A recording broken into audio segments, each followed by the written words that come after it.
사랑하는 여러분, 오늘 말씀을 보면 예수님께서 심판의 날을 말씀하시면서 아주 뜻밖의 풍경을 보여주십니다. 그 모습은 우리가 생각하는 것처럼 흉측하거나 공포스러운 그런 것들이 아니었습니다. 사람들이 먹고 마시고 장가들고 시집가고 또 자기의 재산을 사고 팔고 하는 그런 어떤 지극히 평범한 일상이었습니다. 어찌 보면 성실하고 자연스러운 어떤 인간의 삶의 모습이라 생각됩니다. 그런데 바로 여기에 아주 무서운 영적 함정이 숨어 있습니다. 예수님은 먹고 마시는 것이 죄라고 하지 않으셨어요. 집을 짓고 장사하는 것이 악하다고 말씀하지 않으셨습니다. 문제는 그 모든 일상 속에서 우리가 하나님을 깡그리 잊어버리는 거예요. 영혼을 잊은 채 눈에 보이는 이 땅의 삶이 그냥 전부인 채 그렇게 살아가는 거예요. 우리가 원하지는 않지만 삶의 고단함이 우리를 이끌 때가 있고, 또 성공한 사람은 더 높이 오르고자 더 많이 가지고자 하는 이런 욕망이 그 사람으로 하여금 하나님의 음성을 듣지 못하게 할 때가 있는 거예요. 오늘 본문의 사람들은 파멸이 문턱까지 왔음에도 불구하고 자신이 쌓아올린 안락함의 지에 하늘의 경고를 듣지 못했습니다. 그들에게는 당장 내 손에 주어지는 이익과 세상이 주는 위로가 하나님보다 더 절실했기 때문에, 오늘 예수님께서는 이 평온해 보이는 일상이 사실은 얼마나 긴박한 심판의 전야인지를 우리에게 일깨워 주십니다. 그런데 예수님은 여기서 우리에게 단순히 조심하라고만 말씀하지 않으십니다. 아주 구체적인 한 사람을 기억하라고 하십니다. 롯의 아내를 기억하라. 여러분, 왜 주님은 많은 사람들 가운데 롯의 아내를 말씀하셨을까요? 그녀의 모습 속에 마지막 날을 살아가는 우리의 마음이 그대로 비춰져 있기 때문에, 이제 본문을 따라 우리가 주님께서 왜 이 짧은 말씀을 우리에게 남기셨는지를 우리가 함께 살펴보겠습니다. 26에서 27절 우리 읽어보겠습니다. 노아의 때에 된 것과 같이 인자의 때에도 그러하리라. 노아가 방주에 들어가던 날까지 사람들이 먹고 마시고 장가들고 시집가더니 홍수가 나서 그들을 다 멸망시켰으며. 자, 방금 읽은 26절과 27절을 보십시오. 예수님은 마지막 때를 설명하시며 구약의 가장 거대한 심판이었던 노아의 때를 소환하십니다.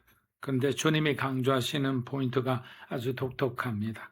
주님은 당시 어떤 사람들의 흉악한 범죄나 어떤 폭력성 아니면 타락의 정도에 대해서 고발하지 않으십니다. 대신 먹고 마시고 장가들고 시집 가더니라는 표현을 쓰신 거예요. 여러분, 이것이 성경이 늘 경고하던 평범함의 위험이에요.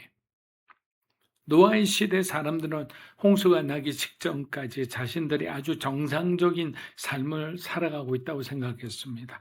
그들은 아침에 일어나 식사를 하고 자녀의 결혼식을 준비하고 내일의 비즈니스를 계획했습니다. 이것이 바로 일상이라는 이름의 또 다른 마취제입니다. 구약의 또 다른 예인 에스겔 16장을 보면 하나님은 소돔의 죄악을 언급하시며 우리가 흔히 생각하는 음란함보다 앞서 풍족함과 태평함이 그들이 심판받은 이유임을 설명해 주십니다. 풍족함과 태평함. 그들은 배가 불렀고 삶은 너무나 평온했기에 하나님이 필요 없었던 거예요. 노아의 때도 마찬가지입니다. 산 위에서 거대한 배를 100년 동안 짓는 노아의 망치 소리는 그들에게 그저 일상의 소음을 방해하는 미친 노인의 헛짓거리 정도로 들렸을 거예요. 성도 여러분, 마귀의 가장 무서운 전략은 우리를 모든 사람이 알만한 그런 대단한 범죄자로 만드는 게 아니에요. 모든 사람이 다 알면 어떻게 해서 우리를 피하겠죠.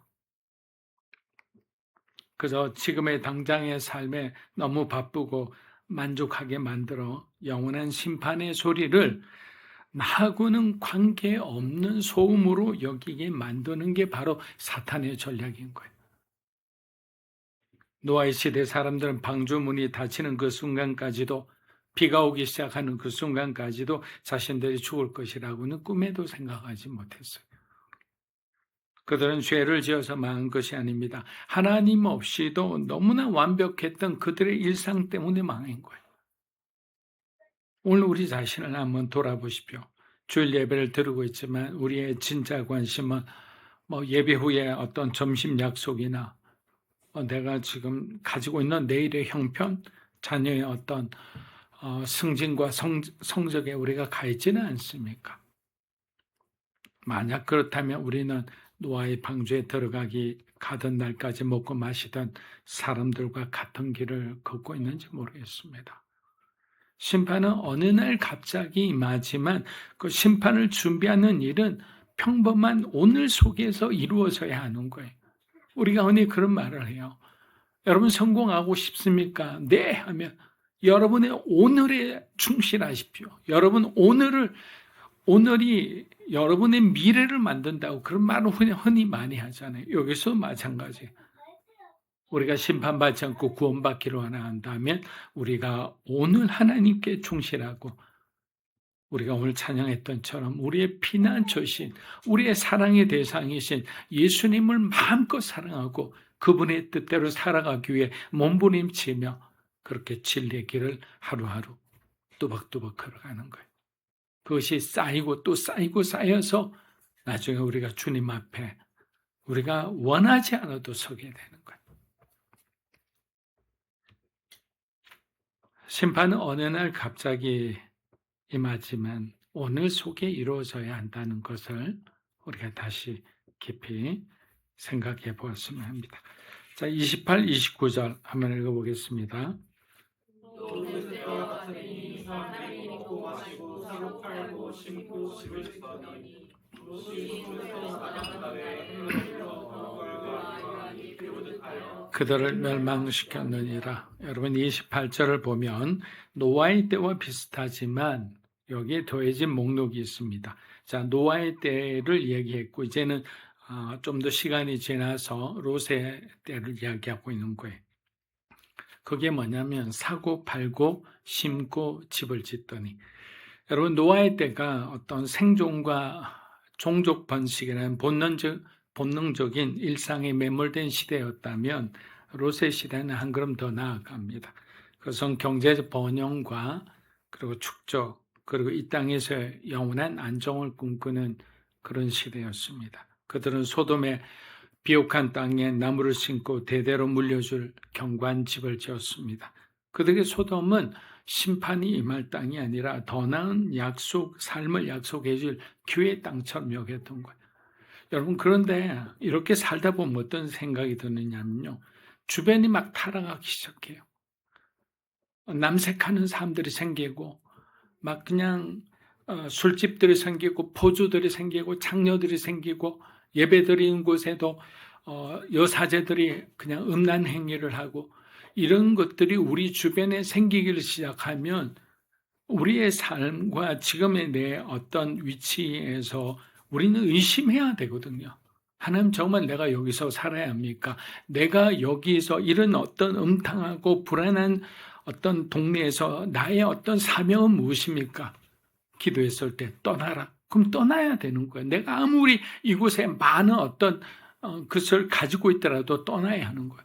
그런데 어떨 때는 하나님께서는 너만 남고 나머지는 떠나고 너는 여기서 하나님의 말씀을 외치라 하면 예레미야처럼 그렇게 외롭게 이사야처럼 그렇게 미친 척하며 하나님의 말씀을 전해야 하는 거예요. 그런데 우리는 우리만 괜찮으면 주변이 어떻게 돌아가는지를 잘 못 봐요. 우리 동네가 어떻게 돌아가는지, 세상이 어떻게 돌아가는지. 구약 이사야 22장을 보면 이와 비슷한 장면이 나옵니다. 예루살렘에 이제 멸망의 위기가 왔어요. 이제 모든 성이 다 정복되고 이제 예루살렘도 주변에 정복하고 있으니까 예루살렘은 높은 곳에 있고 물도 떨어지고 음식도 떨어지고 뭐 이런 상황이에요. 근데 사람들이 성벽을 보수하려고 내려와서 물 저장고를 다시 만들면서도 정작 이 일을 행하신 하나님을 보지 못해요. 그리고 그들은 뭐라고 얘기하느냐 하면 내일 죽으리니 먹고 마시자. 여러분 이게 무슨 생각이에요? 아무 책임도 없는 생각이잖아요. 하나님 도와주시옵소서. 하나님 우리가 죄인입니다. 나에게 다시 한번 기회를 주시고 아직까지 하나님 나에게 주신 사명이 유효하다면 저를 다시 한번 변화시켜 주시옵소서라고 하나님 앞에 더 다가가야 함에도 불구하고 이들은 오늘 내일 죽으리니 먹고 마시자로 그냥 체념해버리는 거예요. 여러분 소돔 사람들도 그랬습니다. 그들은 하늘에서 불과 유황이 쏟아지기 직전까지 자기 삶이 계속될 것처럼 그렇게 살았던 거예요. 새로 지은 집을 바라보며 내일을 계획하며 심어놓은 나무가 자라나는 것을 기대하며 살았습니다. 그러나 29절을 보십시오. 롯이 소돔에서 나가던 날에 심판이 임했습니다. 롯이 성문을 나서는 그 순간까지도 소돔의 시장은 활기차게 돌아갔고 사람들은 서로의 이익을 계산하느라 바빴을 겁니다. 그들은 자신들이 신고 가꾼 것들이 단 몇 분 만에 재가 되어 사라질 것이라고는 상상조차 못했던 거예요. 우리는 흔히 소돔이 성적인 타락 때문에 멸망했다고만 생각합니다. 물론 그것도 사실입니다. 예수님께서 오늘 본문에서 강조하시는 것은 그보다 더 깊은 영적인 무감각이에요. 심판이 임했는데도 여전히 이 땅에 사과나무를 심고 있는 사람들이 바로 그들의 어리석은 마음인 거예요. 여러분 오늘 여러분의 마음은 어디에 집을 짓고 계십니까? 골로새서 말씀처럼 땅의 것을 위해서 살지 말고 위의 것을 위해 우리가 바라보며 살아가야 되지 않겠습니까? 기억하십시오. 하늘에 불이 내려오는 날 우리가 이 땅에 심은 모든 나무가 우리가 공들여 진 집도 우리를 결코 지켜주지 못합니다. 소돔의 풍요는 그들을 구원하지 못했잖아요. 오히려 그 풍요가 그들의 영혼을 못 이게 했던 거예요. 그러니까 여러분 중에 혹시라도 나중에 주변 사람들도 바라보면서 너무 단시간에 잘 되는 사람들에게는 오늘 이 말씀의 경고가 필요한 거예요. 그러므로 우리의 소유가 우리의 영혼을 잠들지 않게 하도록 우리는 깨어 있어야 하는 거예요. 누가복음 17장 32절을 한번 읽어보겠습니다. 롯의 절을 기억하라. 짧은 한 문장이에요. 이제 예수님은 우리에게 단 한 문장의 준엄한 명령을 내리십니다. 롯의 절을 기억하라. 여러분 이것은 매우 충격적인 말씀입니다. 성경에 있는 우리가 본받아야 할 믿음의 사람들이 얼마나 많습니까? 아브라함의 순종을 기억하라, 다윗의 회개를 기억하라, 다니엘의 결단을 기억하라라고 하실 수도 있습니다. 그런데 주님은 마지막 때를 살아가는 우리에게 하필 실패한 여인을 기억하라고 하실까요? 왜 롯의 아내입니까? 그녀는 소돔의 죄악 한복판에서 끝까지 남아있던 사람은 아니었습니다. 그녀는 의인 롯의 아내였고 천사의 손에 이끌려 성 밖으로 나오던 사람이었습니다. 구원의 길 위에 있었던 사람이. 그런데 왜 그런 그녀가 소금 기둥이 되었을까요? 단지 고개를 한번 돌린 실수 때문이었을까요? 그렇지 않죠. 그녀의 몸은 소돔을 빠져나오고 있었지만 마음은 여전히 소돔에 있었기 때문이에요. 그녀는 천사의 경고보다 소돔에 두고 온 화려한 옷과 넓은 집과 안락한 생활이 더 크게 보였던 거예요.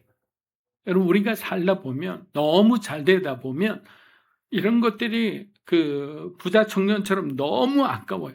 하나님 앞에 드리는 것도 아깝고 누구한테 나누는 것도 아까워지는 거예요. 그냥 나 혼자만 누리고 싶어. 그것이 하나님의 복이라고 또 착각해요. 하나님 주신 복은 흘러가야 되고 나누어지면서 더 30배, 60배, 100배로 불어나는 거예요. 자, 롯의 아내는 하나님의 은혜를 맛보았으면서도 끝내 세상을 향한 미련을 버리지 못했습니다. 롯의 아내는 뒤를 돌아봄으로써 진짜 자기의 신이 누구인지를 자신의 행동으로 증명해버린 거예요. 그녀에게 하나님은 심판을 피하기 위한 수단이었을 뿐 소돔은 그녀가 진짜 사랑했던 고향이었던 거예요. 아직도 아쉬움이 남아있는 곳입니다. 사랑 여러분, 여러분이 뭔가 내려놨을 때 아직도 아쉬워하는 내가 왜 그때 양보했을까? 내가 왜 그때 내려놨을까 하는 그런 어떤 일들과 그런 사건들이 있습니까? 지금 말씀드리지만 그때 내려놓은 것이 여러분에게 더 복인 거예요. 여러분의 마음을 더 가볍게 하고요. 여러분이 하나님께 더 쉽게 순종할 수 있도록 고민하지 않고 시험 받지 않고 순종할 수 있도록 해주는 게 바로 우리 몸과 마음의 믿음의 가벼움입니다. 자, 오늘 주님이 롯의 아내를 기억하라고 하신 이유는 우리 안에도 그녀와 같은 마음이 있기 때문이에요. 예배는 드리고 있지만 마음은 온통 세상의 성공과 걱정과 안락함에 있기 때문이에요. 심판이 온다는 사실은 알고 있지만 여전히 세상의 것들을 놓치는 일이 너무 아까워 뒤돌아볼 때가 있기 때문입니다. 사랑하는 여러분, 롯의 아내는 먼 과거의 인물이 아닙니다. 세상과 하나님 사이에서 머뭇거리는 우리 모두의 자화상인 거예요.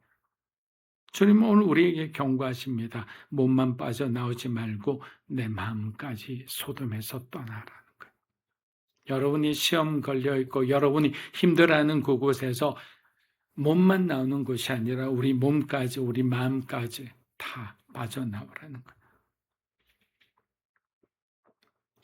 이 짧은 한 구절이 세상을 향한 미를 내려놓고 우리를 부르신 주님을 향해 여러분들의 중요한 순간마다 돌이키는 은혜가 있기를 축복합니다. 자, 33에서 35절 읽어보겠습니다. 우리는 자기 목숨을 보존하고자 하는 자를 이룰 것이고 잃는 자는 살리리라. 내가 너에게 이르노니 그 밤에 둘이 한 자리에 누워 있으며 하나는 데려감을 얻고 하나는 버려둠을 당할 것이다. 두 여자가 함께 맷돌을 갈고 있으며 하나는 데려감을 얻고. 네, 이제 주님은 롯의 아내를 통해 드러난 마음의 문제를 더 깊이 말씀하십니다. 33절을 보십시오. 무릇 자기 목숨을 보전하고자 하는 자는 이럴 것이다. 여기서 목숨은 단순히 생물학적인 생명만을 뜻하지 않습니다. 내가 이 땅에서 붙들고 살아온 삶, 내 평판, 내 안락함, 내가 주인되어 지키려 했던 삶 전체를 바로 여기서 목숨이라고 표현하는 거예요. 롯의 아내가 뒤를 돌아본 것은 소돔에 두고 온 자기가 소유할 수 있는, 자기가 누릴 수 있는 모든 자기 삶을 포기할 수 없었기 때문에 그녀는 자기 목숨을 보존하려 했지만 결국 어떻게 합니까? 영원한 생명을 잃어버리는 거예요. 어떻게 이런 생각을 할까? 하나님을 두려워하지 않을까? 근데 막상 우리가 많은 것을 가지고 많은 사람들에게 인정받고 내 힘이 어마어마하게 세면 그런 착각을 할 수 있는 거예요. 여러분 사울 왕을 보세요. 그는 하나님의 명령보다 백성들 앞에서 자신의 체면과 왕위를 지키는 일에 더 크게 여겼습니다. 아말렉과의 전쟁에서 하나님 뭐라고 하셨습니까? 모든 것을 불태우고 어떤 전리품도 남기지 말라고 그랬습니다. 그런데 사울은 어떻게 했습니까? 부하들도 있고 나눠줘야 그들도 신하니까 좋은 전리품을 따로 남기고 나누었던 거예요. 그는 자기 왕관을 지키려다가 하나님께 버림받는 길로 가고만 합니다. 이어지는 34절, 35절은 마지막 날의 분리를 보여줍니다. 그런데 여러분 이 분리는 멀리 있는 사람들에게서만 일어나는 것이 아니라 가장 가까운 사람들과 가장 평범한 일상 속에 일어난다는 것이 우리로 하여금 두렵게 하는 거예요. 여러분 한 침대에서 잠을 자던 부부 중 하나는 데려감을 받고 하나는 버려집니다. 예수 믿지 않은 남편은 버려지는 거예요. 함께 맷돌을 갈던 두 여자 가운데 신실하게 주님을 믿던 사람은 데려감을 얻고 하나는 버려짐을 당합니다. 겉으로 보기에는 같습니다. 같은 자리에서 하고 같은 일을 하고 같은 일상을 살아갑니다. 그러나 마지막 날에는 그 중심이 다 드러난다는 거예요. 한 사람은 평범한 일상 속에서도 주님을 바라보며 인내하며 살았는데, 다른 한 사람은 같은 일상을 살면서도 이 땅의 삶만을 전부처럼 그렇게 붙들고 살았던 거예요. 그 사람은 돈이 우상이었고 성공이 우상이었던 거예요. 사랑하는 여러분, 옆에 앉은 가족이 우리의 구원을 절대 보장해 줄 수 없습니다. 그래서 우리는 아직까지 믿지 않는 사람, 사랑하는 우리 가족들이 있다면 그들도 똑같이 구원받을 수 있도록, 분리되는 것이 아니라 함께 구원받는 은혜를 누릴 수 있도록 기도하고 또 기도하고 기도해야 하는 거예요. 지금 여러분은 주님과 함께 걷고 계십니까? 아니면 주님의 이름을 부르면서 여전히 나의 성과 나의 안락함을 마음속으로 붙들고 계십니까? 조금이라도 붙들고 있다면 오늘 예배 후 여러분들이 깊이 돌아보고 묵상해 보았으면 합니다. 마지막 구절, 우리 37절 읽어보겠습니다. 이르시되 죽음이 있는 곳에 독수리가 모이니라. 자, 예수님의 말씀을 들은 제자들이 묻습니다. 주여 어디에 오니까? 여러분, 이 질문은 그런 무서운 일이 어디에서 일어납니까? 우리는 어디로 도망쳐야 안전합니까? 라는 질문이에요. 제자들은 여전히 장소와 피난처라는 외적인 조건에 그냥 집중하고 있어요. 근데 주님은 수수께끼 같은 답변을 주십니다. 죽음 있는 곳에는 독수리가 모이니라. 이 말씀은 두려워할 만큼 분명합니다. 죽음이 있는 곳에는 여러분 몽골이나 이런 데 가면 정말 독수리가 너무 많더라고요. 그리고 그 영상으로 봤지만 중국의 티벳이죠. 티벳에 가면 사람들 장사를 독수리 밥으로 주더라고요. 뭐 사람이 죽은 사람 있으면 죽은 사람을 이렇게 열어놓고 야외에다가 놔두면 독수리가 와서 하는 거. 왜? 영혼은 그 사람이 이미 살아서 좋은 데로 갔다고 생각하기 때문에. 근데 여러분, 문제는 장소가 아닙니다. 또 문제는 어떻게 그것을 한다는 어떤 형식과 방법이 아니에요. 문제는 뭡니까? 생명인 거예요, 생명. 생명이 어디를 향해 주어지는가, 어디를 향해 흐르고 있는가가 사실은 키포인트죠. 구약의 엘리 제사장 시대를 보십시오. 이스라엘 백성들은 법궤만 있으면 이길 수 있다고 생각했어요. 법궤를 마치 부적처럼 생각했습니다. 그러나 그들의 마음은 어땠습니까? 갈라져 있었던 거예요. 어떤 사람은 하나님을 향해 다윗처럼 정말 하나님만 생각하는 사람들이 있는 반면 이제 가진 어떤 권세와 가진 어떤 자기의 소유를 가지고 세상에서 살아갈 것만 생각하는 사람들이 있었어요. 예수님이 예루살렘에 입성했을 때도 제자들의 생각은 동상이몽이었어요. 각각 다른 어떤 생각들을 하며 예수님을 통해 이루고자 하는 생각들이 있었어요. 그들은 법궤를 법들였지만 결국은 어땠습니까? 법궤의 주인이신 하나님과는 관계없는 삶을 살았던 거예요. 그래서 그들은 블레셋과의 전쟁에서 패했고 법궤는 빼앗겼으며 하나님의 영광이 떠났다는 비참한 비극적인 말까지 들었습니다. 그래서 비느하스의 그 아들인 이름이 바로 이가봇이었잖아요. 영광이 떠났다, 영광이 없다라는 뜻이 이가봇이에요. 우리 가정에 하나님의 영광이 떠난다는 생각을 해보셨습니까? 여러분의 삶 속에 하나님의 영광이 떠난다고 생각해 보셨습니까?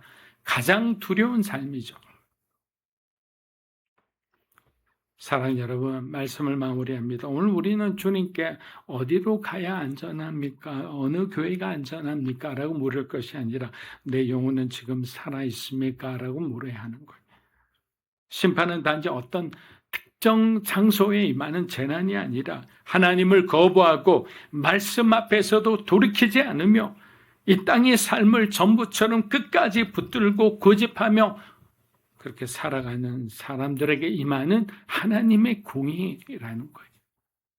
독수리가 예리한 눈으로 사체를 찾아내듯 하나님의 심판은 이 땅에 마음을 두고 영적으로 죽어 있는 자를 반드시 찾아내어 심판대에 오르게 하실 거예요. 여러분 기억하십시오. 심판의 날에 우리를 구원하는 것은 우리가 교회에 머문 시간이 아니라 주님을 향한 살아있는 믿음인 거예요. 롯의 아내를 기억하라. 이 준엄한 명령 앞에 우리의 마음을 내려놓았으면 합니다. 세상을 향한 미련이라는 이름에 정말 썩은 고기를 여러분 내다 버리세요. 이제는 독수리가 모이던 죽음의 자리에 머무는 것이 아니라 생명의 주님의 계신 곳으로 여러분 날아오르시기를 축복합니다.